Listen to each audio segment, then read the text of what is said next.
Donc, je vais vous parler deux points de vue de l'agence, de un peu notre vision des choses. Et je vais d'abord commencer peut-être par présenter, parce qu'il y a un certain nombre d'entre vous qui ne connaissaient pas la NRS MIE en fait. La NRS MIE a été créée au mois de janvier 2021. C'est une fusion entre un NRS historique que beaucoup d'entre vous connaissez, qui s'occupait de VIH et hépatite en particulier, avec ces 2 dernières années, le périmètre qui était élargi à la tuberculose, maladie sexuellement, infection sexuellement transmissible, et Reacting, qui était un consortium, en fait, qui n'était pas une agence de financement, c'était un consortium qui essayait de coordonner la recherche sur les maladies infectieuses émergentes. Donc cette fusion a donné lieu à ce qu'on appelait un NRS maladies infectieuses émergentes, qu'on appelle un NRS MIE. Il ne s'agit pas simplement, et ça on y tient beaucoup, ce n'est pas simplement une agence de financement, c'est une agence d'animation, de coordination et d'évaluation et financement de la recherche, et je reviendrai là-dessus.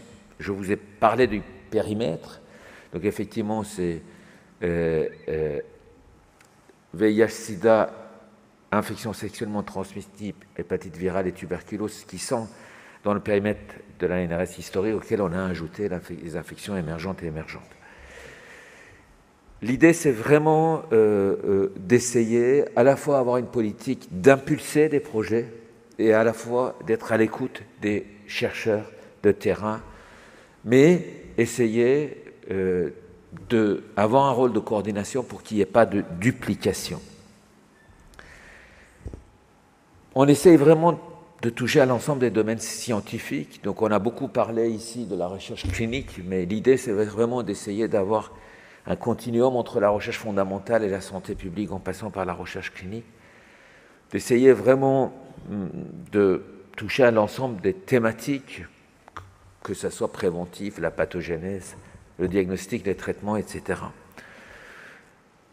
Il y a des choses qui sont moins de votre fait, mais je vous dis quand même, on ne peut pas s'occuper de l'émergence et la réémergence sans s'occuper de santé de l'homme dans son environnement et au niveau du fait qu'il y a 75% des maladies émergentes qui passent de l'animal à l'homme et il faut s'en occuper. Et bien sûr, on a le volet santé globale et bien sûr, on va s'occuper aussi de ce qui se passe au niveau des pays du Sud. Je le dis parce qu'il y a aussi au sein de CNGE, je suppose, beaucoup d'internes qui ont aussi des liens avec le Sud, donc c'est important. Alors ça, c'est compliqué, mais c'est juste pour vous dire, sans que vous soyez obligé de lire, c'est un peu l'organisation de l'agence et vous dire que, en gros, il y a la recherche fondamentale, il y a la recherche clinique, il y a la recherche en santé publique, il y a l'innovation, des choses qu'on a rajoutées parce que l'innovation devient extrêmement importante. Donc il est important d'avoir un volet innovation. Il y a des départements qui sont plus transversaux, stratégie, partenariat, soutien structurant, etc. Donc vous dire vraiment, vous présenter cette continuum.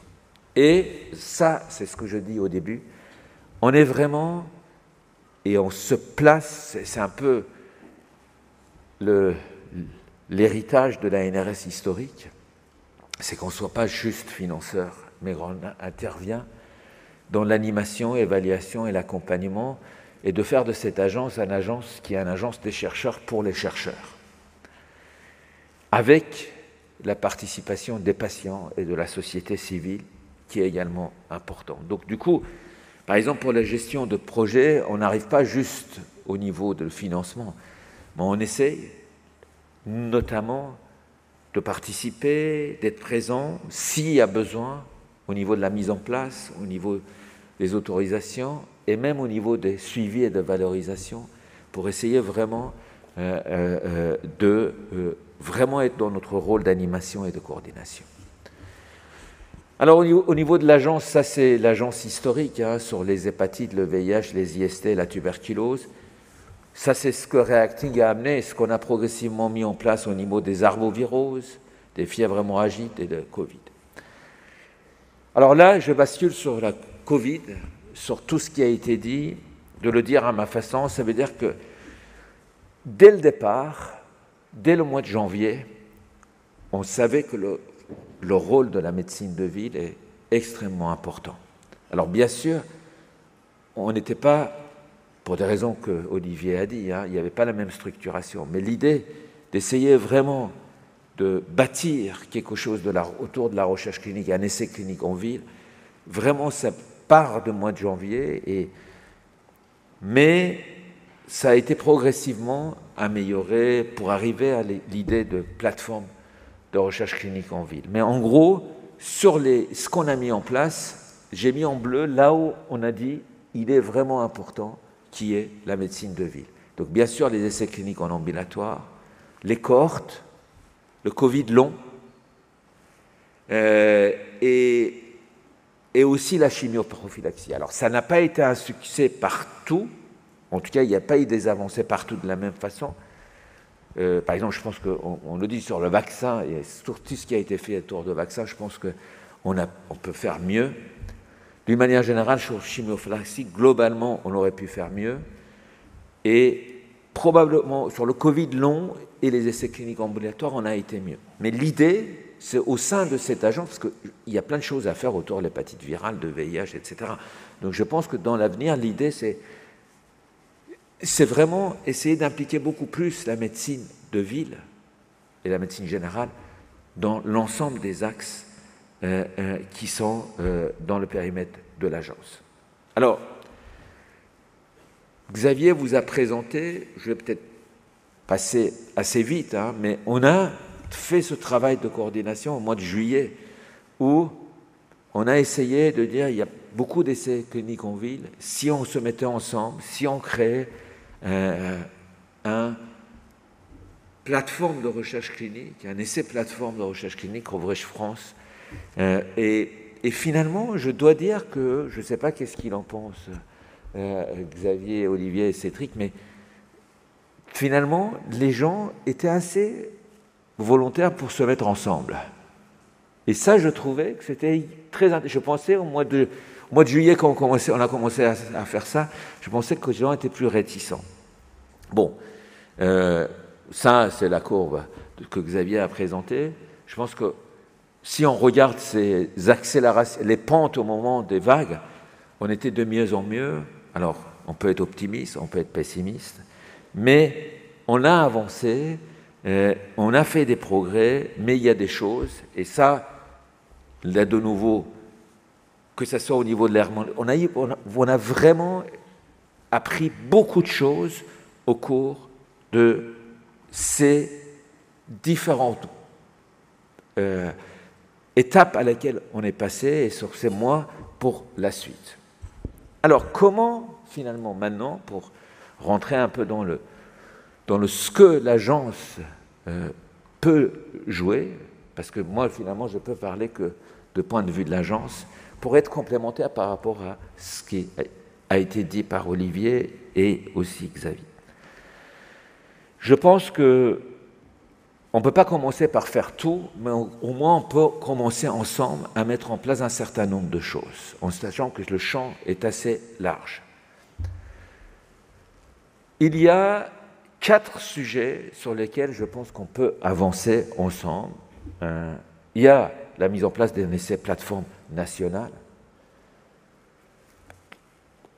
On a parlé de Coverage France, mais je pense qu'il faut essayer, à travers l'expérience qu'on a acquise, vraiment aller plus en avant et mettre en place ces plateformes. La question qu'on se pose, c'est autour des maladies infectieuses émergentes, mais aussi peut-être plus large, autour des maladies infectieuses.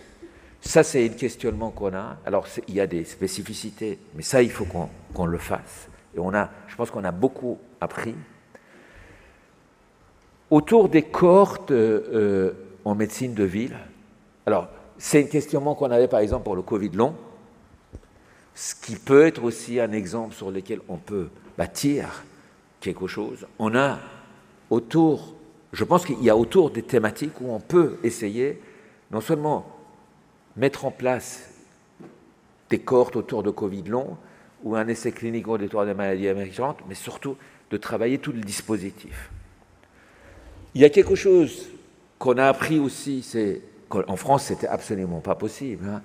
Qu'on est en train d'avancer, c'est de faire, et ça, il faut qu'on le fasse avec vous. C'est ce qu'on appelle les essais contactless, c'est-à-dire pouvoir inclure les patients sans éventuellement les faire venir dans les structures hospitalières ou dans les structures de ville.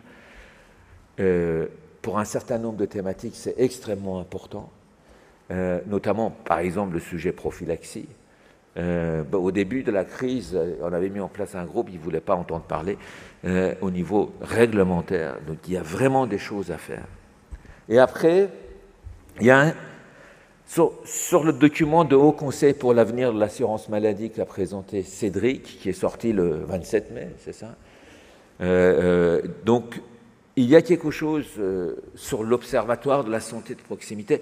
Je pense qu'il y a quelque chose aussi qu'on a vu que les Israéliens ont fait, que les Anglais ont fait, qu'on était incapable de faire, c'est d'avoir une espèce de base de données nationale où la médecine générale, à mon avis, peut l'avoir.